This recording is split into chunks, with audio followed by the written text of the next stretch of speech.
तो आपको जानकारी मिल गई होगी कि नोटिफिकेशन आ गया है और आज हम आपको इस वीडियो में कुछ ऐसी बारीकी बताने वाले हैं जिसको ध्यान रखिएगा। रजिस्ट्रेशन करते समय ध्यान रखना है, क्योंकि इस बार जो है मॉडिफिकेशन और ये एडिटिंग करने की जो बात है उसको लेकर परेशानी हो सकती है, क्योंकि पहले ही बता दिया गया है कि यदि आप एक बार फॉर्म सबमिट करेंगे तो माना जाएगा कि आपका वो जो है फाइनल सबमिट है। तो इसके लिए ध्यान से रखना है। देखिए, आज हमको जो बारीकी बताने वाले हैं इस वीडियो में वो आपको पूरा देख लेना है, क्योंकि यहाँ बच्चे बराबर सवाल पूछते हैं, आप लोग हमसे बराबर सवाल पूछते हैं कि ये गड़बड़ी हमारी हो गई है, हमारा जो फॉर्म भरना था वो आप जीडी कैटेगरी में नहीं भरना था, हमको क्लर्क में जाना था, या जिसको अभी हम ऑफिस असिस्टेंट कहते हैं उसमें जाना था, हमारी बदली हो गई, अब क्या करें। आप सवाल पूछते रहते हैं कि हमारा जो है वो जो सी सर्टिफिकेट नहीं आया था, हमने सी सर्टिफिकेट डाल दिया, क्योंकि बताया जा रहा था कि सी सर्टिफिकेट तब तक आ जाएगा और वो नहीं आया, तब क्या करें हम। फिर आप ये भी पूछते हैं स्पोर्ट्स का सर्टिफिकेट हमारे पास जिला स्तरीय वाला है, हमारा जो उसमें अब हम क्या करें, मैंने पहले डाल दिया था राज्य स्तरीय का। तो इसको लेकर जो है अब आपको समझ लेना है और इसी वीडियो में आपको बताने वाले हैं। साथ ही साथ आपको ये भी समझ लेना है कि केवल और केवल अग्निवीर की भर्ती नहीं आई है, यहाँ पर जो रेगुलर भर्ती होती है जिसमें कि एसओपी फार्मा की है, नर्सिंग असिस्टेंट की है, जो नर्सिंग असिस्टेंट वेटनरी की है, साथ ही साथ जो ये सब रेगुलर भर्ती होती है। याद रखिएगा, ये रेगुलर भर्ती होती है और ये जो भर्ती होती है ये हेडक्वार्टर के जो अंतर्गत भर्ती होती है, जिसमें कि तमाम एआरओ आते हैं। जैसे मैं अभी बात करूंगा अगर दानापुर की, तो दानापुर में जो भर्ती निकली है ये बिहार के और झारखंड के, क्योंकि बिहार और झारखंड दोनों का हेडक्वार्टर दानापुर में है, तो बिहार और झारखंड के सभी अभ्यर्थियों के लिए यह भर्ती है। तो ध्यान रखिएगा कि अगर आप नर्सिंग असिस्टेंट में अगर जाना चाहते हैं तो उसके लिए भी अप्लाई और रजिस्ट्रेशन हो रहा है। साथ ही साथ यदि आप जो कहते हैं कि एसओपी फार्मा में जाना चाहते हैं, अगर आपके पास क्वालिफिकेशन है तो उसके लिए भी भर्ती प्रक्रिया चल रही है। तो इन सब चीजों को अभी देख लेना है। सबसे पहले हम आपको बता दें कि ध्यान रखिएगा अग्निवीर, क्योंकि अग्निवीर में बहुत सारी भर्तियां रहती है जिसको कि आप लोग बराबर इंतजार करते हैं। तो अग्निवीर के लिए जो है वो इसमें सभी एआरओ की भर्ती आ गई है। जैसे कि अगर दानापुर की बात अगर करें तो दानापुर के अंतर्गत आने वाले जितने भी एआरओ हैं, साथ ही साथ जो हेडक्वार्टर का जो आरओ है जो दानापुर है उसके अभ्यर्थी भी जो है, इन सबके लिए वैकेंसी आ गई है और इसको लेकर रजिस्ट्रेशन चालू हो गया है। सावधानी क्या क्या बरतनी इस वीडियो में आपको बताएंगे। सबसे पहले ध्यान रखिएगा, देखिए रजिस्ट्रेशन के लिए ना कोई भी इधर उधर की साइट पर नहीं जाना है। आपका joinindianarmy.nic.in, चूंकि अभी कई अभ्यर्थियों ने यह भी बताया कि दूसरे साइट पर वहां पर लिंक आ जा रहा है और वहां पर क्लिक करते हैं, रजिस्ट्रेशन के लिए बताया जा रहा है। तो ध्यान रखिएगा कहीं पर भी ऐसे रजिस्ट्रेशन आपको नहीं करना है या अपना डेटा नहीं डालना है, अपना ईमेल आईडी मोबाइल नंबर की आपको दिक्कत हो जाए। हाँ, मैं बार बार बता रहा हूं। तो इस तरह से आपको करना है joinindianarmy.nic.in, जो वेबसाइट है जो हम आपके स्क्रीन पर भी दिखा देते हैं, इस वेबसाइट पर जाकर के ही आपको रजिस्ट्रेशन करना है। और इसमें देखिए, इसमें जब आएंगे तो अग्निपथ स्कीम के लिए आप यहाँ पर जो है लॉग इन एंड अप्लाई की बात यहाँ पर है, यहाँ पर आप क्लिक करेंगे तो इसमें अगर आपका पहले से रजिस्ट्रेशन हो चुका है, ठीक है, तो ऑलरेडी रजिस्टर्ड जो यहाँ पर है, अगर आप पहले से हो चुके हैं तो इसमें आपको यहाँ पर लॉगिन कर लेना है। अगर आप पहले से रजिस्टर्ड नहीं है तब आपको यहाँ पर दूसरा जो रजिस्ट्रेशन का प्रोसेस है वो आपको क्लिक करना है। इसमें आपको यहाँ पर बताया गया है कि नया पंजीकरण के लिए इसमें बताया गया है, इसमें की है आपका सेना में शामिल होने के लिए आवेदन आरंभ करना, आपके द्वारा प्रारंभ किए गए आवेदन को सेव करके बाद में पूर्ण कर लेना और होने वाले कार्यक्रम और गतिविधियों की जानकारी प्राप्त करना। तो देखिए यहाँ पर जो है ये यहाँ पर रजिस्ट्रेशन होने की प्रक्रिया है। तो सावधानी क्या क्या बरतनी है। सबसे पहला चीज ध्यान रखिएगा कि आपको अपने ट्रेड को सिलेक्ट करते समय यह ध्यान रखना है कि आपका क्वालिफिकेशन क्या है, आपका जो मिनिमम क्राइटेरिया जो उसके फिजिकल फिटनेस की है वो आप क्वालिफाई करते हैं कि नहीं करते हैं, और इन सब चीजों को लेकर सबसे पहले ट्रेड को सिलेक्ट करना है। दूसरी बात, आपके पास जो भी सर्टिफिकेट है उतना ही उसमें लिखना है, जो नहीं है उसके इंतजार में या कोई नई बात जो आने वाली है होने वाली है उसको लेकर आपको आगे फॉर्म में नहीं लिखना है। ये दूसरी बात ध्यान रखनी है। तीसरी बात, आप जब भी फॉर्म अप्लाई करेंगे तो केवल और केवल सेव कर नहीं छोड़ देंगे, सबमिट करेंगे। बहुत सारे बच्चों को मैंने देखा है कि फॉर्म को सेव करके छोड़ देते हैं, बाद में दिक्कत हो जाती है। तो सेव करके नहीं छोड़ेंगे, आप जो है वो फॉर्म को सबमिट करेंगे, फाइनल सबमिट करेंगे, जिसके बाद आपको उसके लिए नोटिफिकेशन भी आ जाएगा कि आपका फॉर्म सबमिट हुआ है। तो सबमिट कर लेंगे, ये आवश्यक है। अब इसमें देखिए, जैसे ही आप रजिस्ट्रेशन के प्रोसेस में जब आप आगे जाते हैं तो इसमें क्या क्या चीज चाहिए ध्यान रखिएगा। आधार कार्ड जो है, मैट्रिकुलेशन सर्टिफिकेट है, आधार कार्ड है ऑब्लिक मैट्रिकुलेशन सर्टिफिकेट है, स्कैन्ड कॉपी ऑफ सिग्नेचर है, soft copy of latest photos है, और इसमें जो है ना साइज, इसका size between 5 KB to 10 KB यहाँ पर रखना है, ये स्कैन कॉपी ऑफ सिग्नेचर के लिए। और सॉफ्ट कॉपी ऑफ जो लेटेस्ट फोटो साइज जो है, ये size between 5 KB to 20 KB यहाँ पर रखना है। आधार लिंक्ड मोबाइल फॉर जो है रिसीविंग OTP। देखिए यहाँ पर क्या है, क्योंकि ये जो अप्लाई होता है इस समय आपका डिजी लॉकर की जरूरत पड़ती है, और इसमें याद रखिएगा कि अपने आधार में अपना अब मोबाइल नंबर आपको देना, पहले से भी आपको पता है, जरूरत है।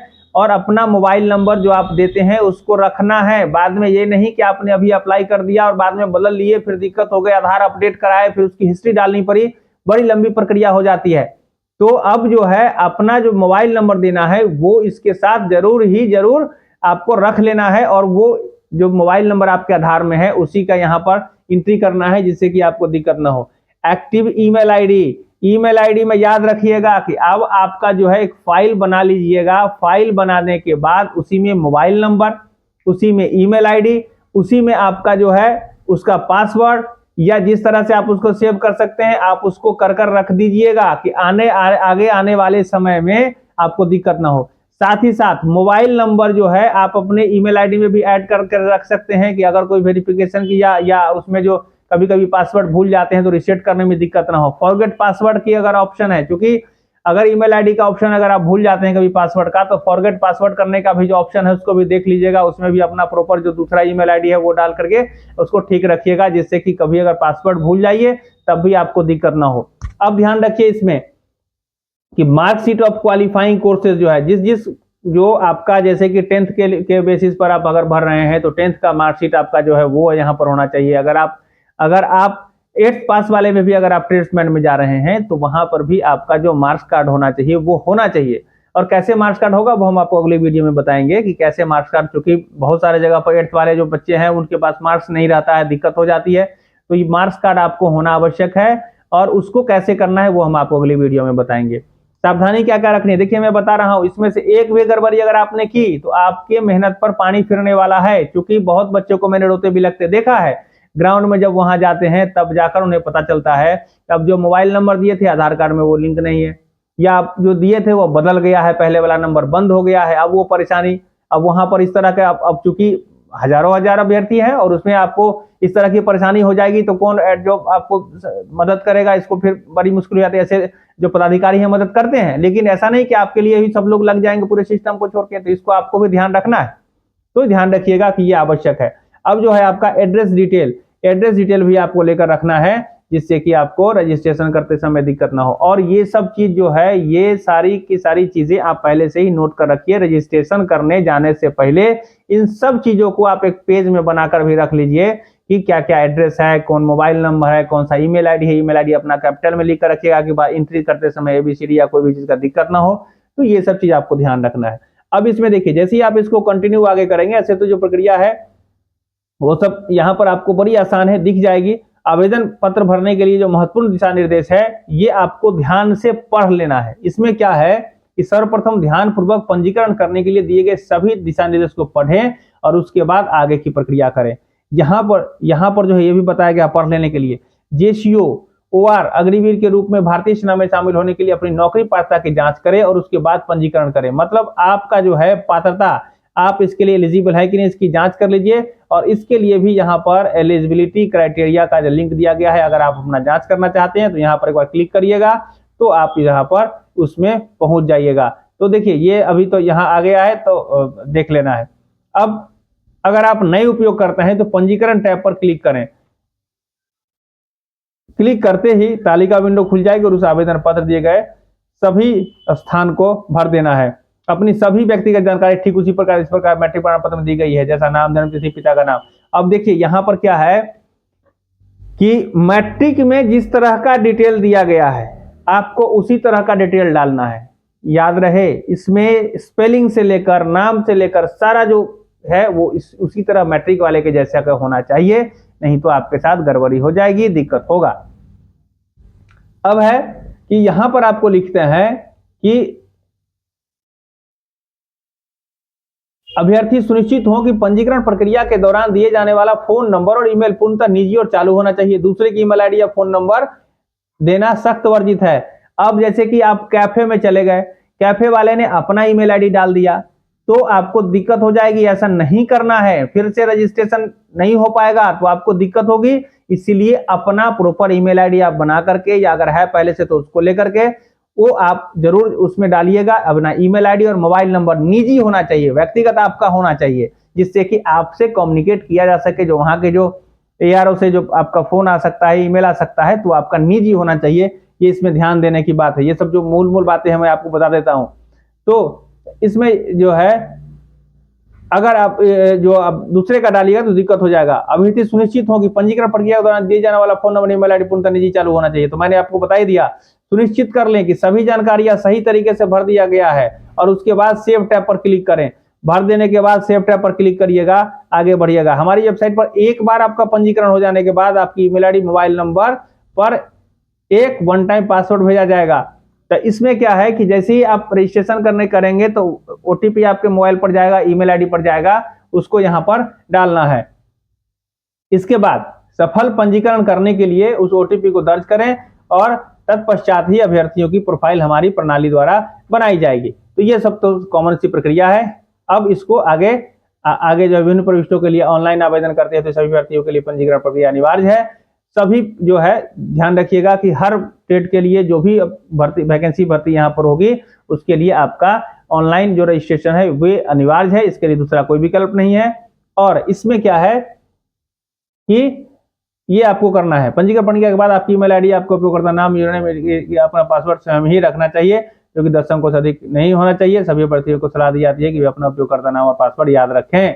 अगर हमारी वेबसाइट पर आपका अकाउंट पहले से ही है तो आप अपना उपयोगकर्ता नाम और पासवर्ड डालकर लॉगिन कर सकते हैं। इसके बाद आपका प्रोफाइल खुल जाएगा और आप स्क्रीन पर अपने डैशबोर्ड को देख सकते हैं। पंजीकरण लॉगिन पेज के लिए जारी रखें पर क्लिक करें। देखिए यहाँ पर क्या है, ध्यान रखिएगा, अगर आपका पहले से रजिस्ट्रेशन है तो करने की जरूरत नहीं है। आप लॉगिन आईडी पासवर्ड पहले वाला डालिएगा और आप उसमें लॉगिन हो जाइएगा। वहां सारा चीज आपका अप टू डेट है और उससे आपको फॉर्म अप्लाई हो जाएगा अगर आपका एज बचा हुआ है तो। अगर नहीं है तो नई वेबसाइट जो नया रजिस्ट्रेशन की प्रक्रिया जो मैंने आपको बताई उसे रजिस्ट्रेशन कर लेना है। आपके ईमेल आईडी, मोबाइल नंबर पर OTP आएगा, उसको डाल करके आपको आगे बढ़ जाना है। तो ये यहाँ की बातें हैं और इन सब चीजों को जब आप पार करेंगे तब आप यहाँ पर कंटिन्यू पर क्लिक करेंगे तो इस तरह से आपका आ जाएगा। अब इसमें क्या है कि 2 ऑप्शन है, पर्सनल डिटेल। अब तो ये हम आपको अगली वीडियो में बताएंगे, लेकिन मूल बातें ये हैं कि रजिस्ट्रेशन करते समय आपको अपना प्रॉपर जो आपका जो डॉक्यूमेंट में जिस तरह का डॉक्यूमेंट उपलब्ध है उस तरह आपको वहां पर डालना है। कोई भी सी सर्टिफिकेट या एडवांस कुछ नहीं डाल देना है, जिससे दिक्कत हो जाएगी। दूसरी बात है कि आपका मोबाइल नंबर, ईमेल आईडी, ये आपका जो है वो प्रॉपर आपका होना चाहिए, व्यक्तिगत होना चाहिए। इसको कहीं से भी दूसरे वाला डालने की जरूरत नहीं है। साथ ही साथ अब जो है अब आपको आधार नंबर के साथ जो ईमेल आईडी जोड़ कर रखे हैं उसको चालू रखना आवश्यक है, जिससे कि बाद में कोई भी लॉगिन करने की जब बात आती है आधार में तो वहां पर हो जाए। आधार कार्ड बड़ा ही महत्वपूर्ण होता है, इसको बार बार अपडेट करने की जरूरत नहीं होती है, इसीलिए बार बार अपडेट नहीं करेंगे। जो ईमेल आईडी है जो चालू है, चल रहा है और बेहतर तरीके से उसमें सब कुछ होना चाहिए, ठीक है। उसके साथ साथ में ध्यान ये रखना है हर आदमी के लिए रजिस्ट्रेशन जरूरी है। कोई भी दिक्कत अगर होती है सीधे आपको मैं कहूंगा कि ARO के पदाधिकारी से संपर्क करिए। और साथ ही साथ अगर कोई अन्य आपको भी परेशानी है जिससे समझना चाहते हैं तो हमें कमेंट करिए, हमारी टीम उस कमेंट को पढ़ती है, समझती है और फिर उसका जवाब भी हम आपको प्रॉपर तरीके से देते हैं। ऐसे ये जो सारे जो वीडियो में मैंने बातें बताई है ये सावधानी बरतने की, इसको बरतना आवश्यक है। तो आज के लिए बस इतना ही। हम फिर से कहेंगे भारतीय सेना की जो भर्ती की प्रक्रिया है स्वच्छ है, निष्पक्ष है, पारदर्शी है और इसमें किसी भी प्रकार की गड़बड़ी की गुंजाइश नहीं होती है। इसीलिए अगर कोई व्यक्ति गलत तरीके से मदद करने की पेशकश कर रहा है तो मान लीजिए वो ठगने का प्रयास कर रहा है और इससे बचिए। अन्य को भी बचाने के लिए संबंधित जो व्यक्ति की सूचना ARO के पदाधिकारी और पुलिस पदाधिकारी को दीजिए। जिससे कि इस तरह की समस्याओं पर विराम लगाया जा सके। फिर से हम कहेंगे, बहुत बेहतर वैकेंसी आई है जैसा कि अनुमान लगाया जा रहा है, तो आप अपनी तैयारी पर भरोसा रखते हुए आगे बढ़िए, हम सब आपके साथ हैं। फिर हम आपसे कहेंगे कि अगर आज तक नहीं जुड़े हैं आर्मी भर्ती चौपाल से, जुड़िए, चैनल को सब्सक्राइब कर लीजिए। हम सब मिलकर बेहतर समाज बना रहे हैं। अपना भी विचार कमेंट में दीजिए, कैसा वीडियो चाहिए, हम अपने माध्यम से भी आप तक पहुंचाने का प्रयास करेंगे। फिर हम आपसे कहेंगे कि इन सारी चीजों को लेकर अगले को भी जागरूक करने के लिए वीडियो को फॉरवर्ड करिए, जरूर से जरूर, जिससे कि बेहतर जानकारी बेहतर लोगों तक पहुंच सके। मैं अभिषेक आनंद, आर्मी भर्ती चौपाल के लिए, धन्यवाद।